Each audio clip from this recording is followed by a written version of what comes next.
All right, let's talk about how to access your CBA data.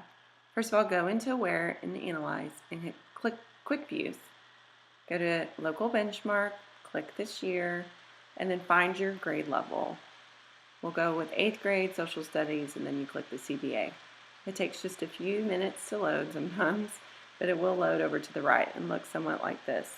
Now mine brings up a campus view immediately, but I think that yours will be your teacher view. There are buttons across the top up here that you can change the view to district, campus, etc., depending on your rights. Your instructional coach can pull the information for you too. So what we're looking at here is total students. We have on the teacher view, if you wanted to, you could click the little person that gives you the teacher view. The red button gives you where they were when they took the test, which for you looking at CBAs this year, they were all in your class. Your percent score is the average of all your classes. So in this case, the 75.8 was the average of students' scores.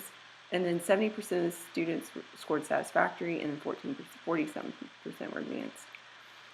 You can change the screen at the top to student individual responses, and this will give you an item analysis for your students. So here in the green is the right answer, and I can quickly see by item how the kids did, and also see the percentages of what other choices they chose.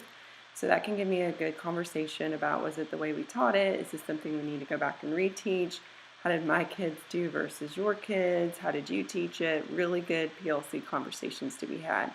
You can also look at it by sub-pop, because each of those sections below is a sub-pop, and you'll see them on the screen. I just hit them for privacy.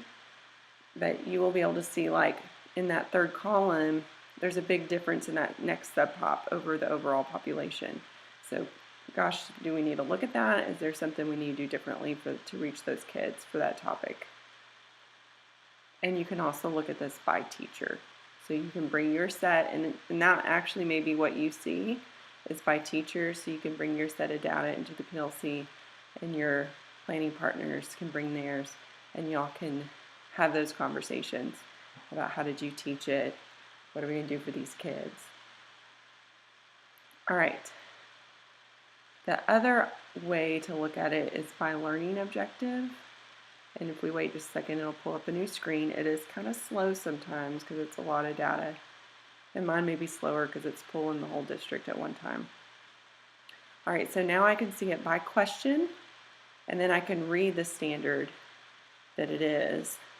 And then again, I get the item analysis a little bit cleaner. It's not by sub-pop though. So this is all the students.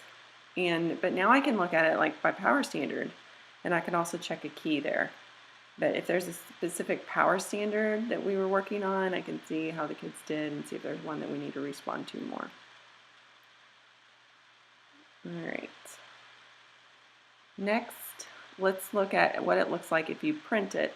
So if you go to the print tab, you can export to PDF or Excel.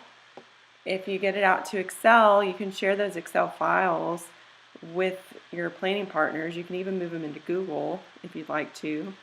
And then that way, you guys, they're all our kids. So y'all can really make a good tutorial list or an intervention list or an extension list off this CBA data. And you can do it as a team. So those are just some of the strategies to use with this data. My computer's slow. It is going to get us out to Excel. So it looks like this, very colorful, red and green.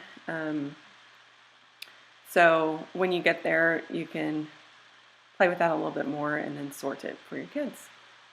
Hope this helped. Thanks.